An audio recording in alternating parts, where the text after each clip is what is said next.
जय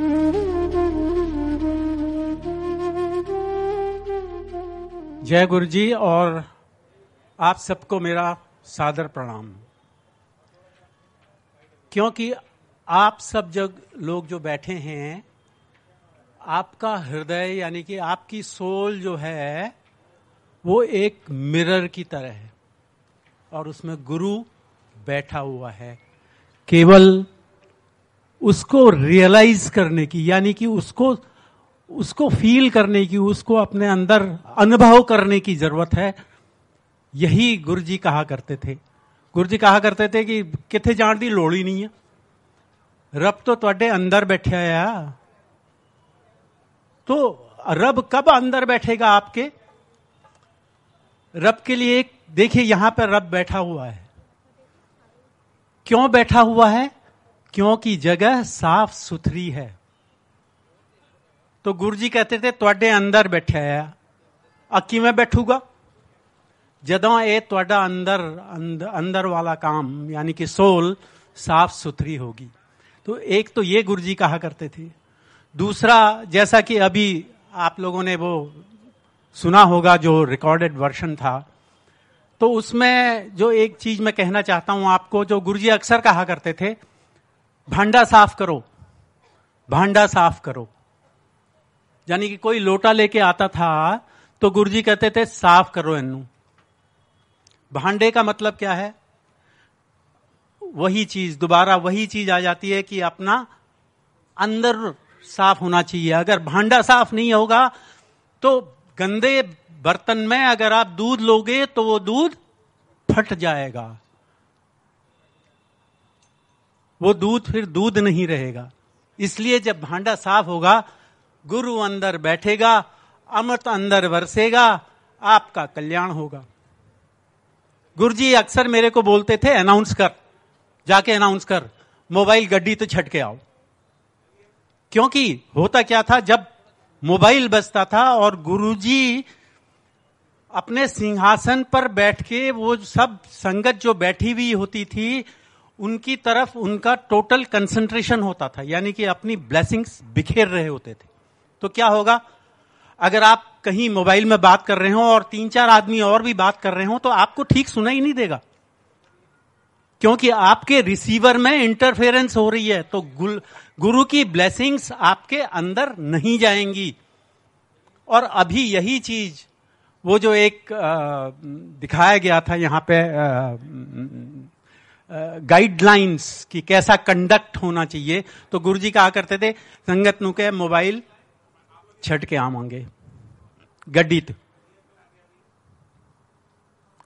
और गुरुजी कहा करते थे लोकां नू कहो, संगत नू कहो, लंगर खाण दे बाद सीधे घर जाण, जे नहीं जाणगे ते ब्लेसिंग्स फिर इत्थे ही रह जाणगियां। और उसका मतलब क्या था कि जब आप गुरुजी का अमृत रूपी चाय प्रसाद, शब्द रूपी अमृत और लंगर प्रसाद ग्रहण करते हैं तो आपके अंदर एक खास एनर्जी होती है। उस एनर्जी को अगर आप लोगों से बातचीत करके, सोशलाइजेशन करके बांट देंगे तो आपके पास कुछ नहीं रहेगा। अगर उसी को जय गुरु जी कहते हुए घर चले जाएंगे तो वो सारी ब्लेसिंग्स आपके पास रहेंगी। और कहते थे 4 लोकां नू नाल लंगर करना चाहिए दा। लंगर दा महत्व तब वधदा है जद मालिक ते ड्राइवर नाल लंगर खावे। क्यों कहते थे ऐसा नाल लंगर खावे? क्योंकि एक शब्द है, एक दृष्टि कर समसर नाही। आपने सुना होगा, ये मंदिर में अक्सर बजता है।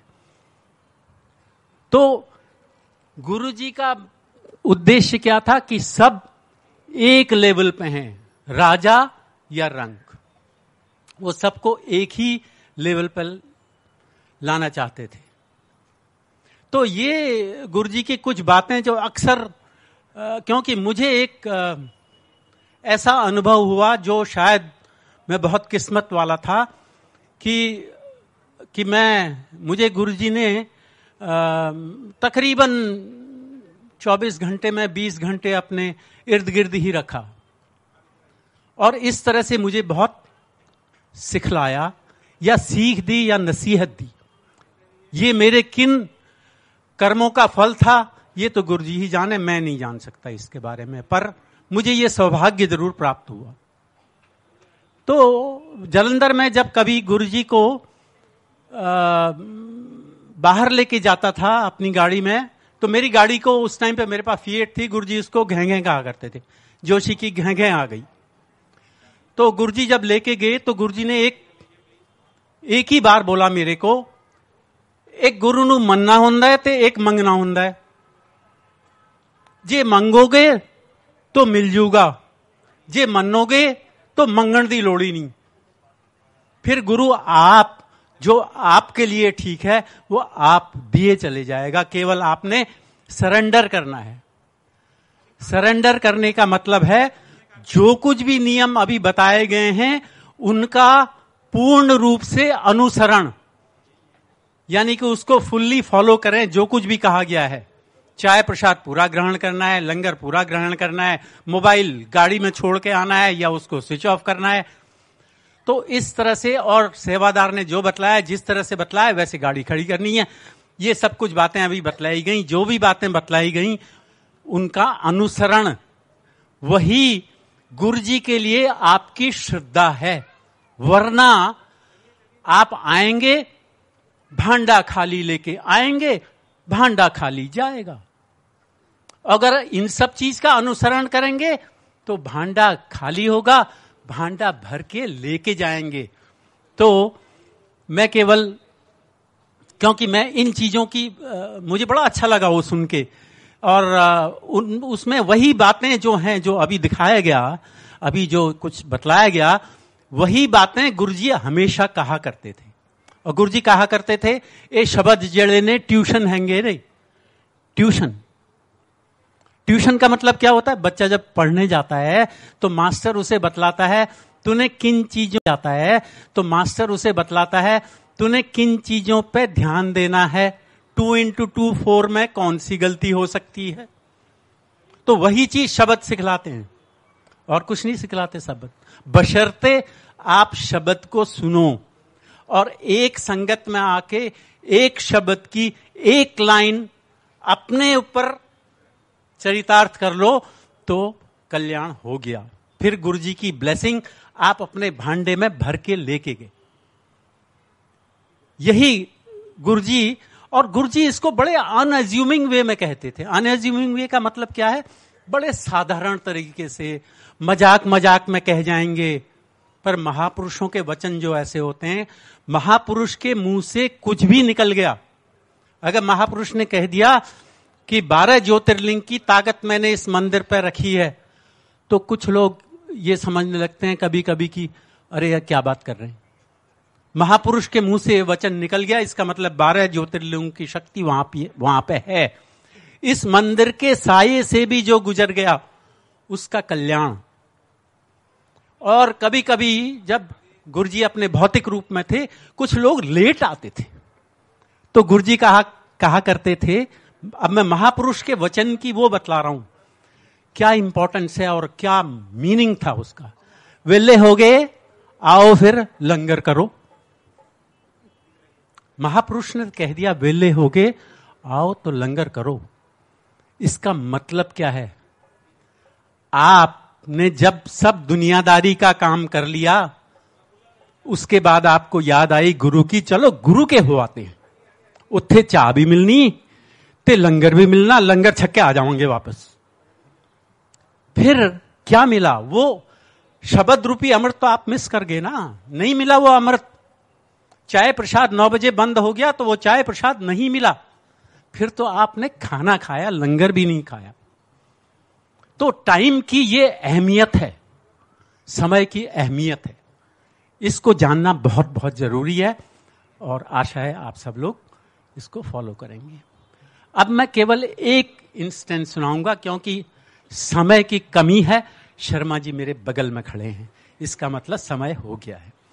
मैं केवल एक वाक्य सुनाऊंगा। वो ऐसा था कि मैं एनएसजी में एक ग्रुप कमांड कर रहा था, तो मेरे डीजी का इंस्पेक्शन था, क्योंकि मेरे खिलाफ काफी धारणाएं बनी हुई थी, तो डीजी ने उन धारणाओं की पुष्टि करने के लिए मेरे यूनिट का इंस्पेक्शन रखा। यूनिट की बहुत अच्छी तैयारी हुई। जब आखिरी दिन था इंस्पेक्शन का, तो जब मैं नेताजी नगर से चला मानेसर की ओर, तो धुआंधार बारिश शुरू हो गई और मैं मन ही मन सोच रहा था मेरे लड़कों की ये मेहनत बेकार चली गई, क्योंकि इतनी मेहनत की, गेरू लगाया, चूना लगाया जैसा कि फौज में होता है, और ये सब धुल गया अभी। और जब मैं मानेसर अपने यूनिट के गेट पर पहुंचा तो वहां एक बूंद पानी भी नहीं था। 2 घंटे डीजी यूनिट का इंस्पेक्शन करके गया और बोल के गया कि बाकी भी ग्रुप कमांडर्स को बोलो कि इस यूनिट को आके देखें कि यूनिट कैसे मेंटेन होती है। और मेरे यूनिट का इलाका तकरीबन 1 किलोमीटर डायमीटर का था। उस इलाके को छोड़ के मानेसर में पूरे गैरिजन में बारिश हो रही थी। बहरहाल मैं भी खुश, डीजी भी खुश, मेरे बच्चे भी खुश, मेरे अफसर भी खुश। शाम को गुरुजी के दरबार में, और जैसे ही मत्था टेका गुरुजी ने बोला, ते की कहंदा डीजी। अब सोचिए ये क्या था? ये गुरु की छतरी थी जो कि मेरे यूनिट के ऊपर खुल गई थी। तो गुरु को आप बतलाएं ना बतलाएं, गुरु के लिए अगर आपका समर्पण है तो गुरु की नजर में आप हमेशा हैं, बशर्ते आप गुरु को याद करें या ना करें। गुरुजी मेरे से हमेशा करते थे, क्योंकि ये श्लोक मेरे दिमाग में आया था जब गुरुजी मेरे यूनिट में जालंधर में आए थे। तो मैं वो श्लोक सुना के खत्म करूंगा यहां पे, क्योंकि गुरुजी के सत्संग का वर्णन करना बहुत मुश्किल है। हर क्षण, हर पल, पैदा होने के साथ, जब तक ये है, शरीर है या ये आत्मा है, तब तक गुरु का सानिध्य है। गुरु अपने पास रखेगा, आप गुरु को आप भले ही भूल जाओ। तो गुरु कहा करते थे, तो वो श्लोक है, असति गिरि समम स्यात् कज्जलम सिंधु पात्रे सुरु तरवर शाखा लेखनी पुत्र मुर्वी लिखित यदि गृहीत्वा शारदा सर्वकालम तदपि तव गुणानामीश पारम ने आती। इसका मतलब है, ये महिमन स्तोत्र का एक ऋचा है। इसका मतलब है कि सारे पहाड़ों की पाउडर करके शाही बना दी जाए, और जितने पेड़ पौधे हैं उसकी कलमा बना दी जाए, और पूरे समुद्र में इस शाही को घोल दिया जाए। तो इतनी शाही, इतनी कलमें, धरती से आकाश तक लेकर कागज, सरस्वती बयां करती रहे, गणेश लिखता रहे। सरस्वती सबसे तेज बोलने में होती है और गणेश सबसे तेज लिखने में होता है।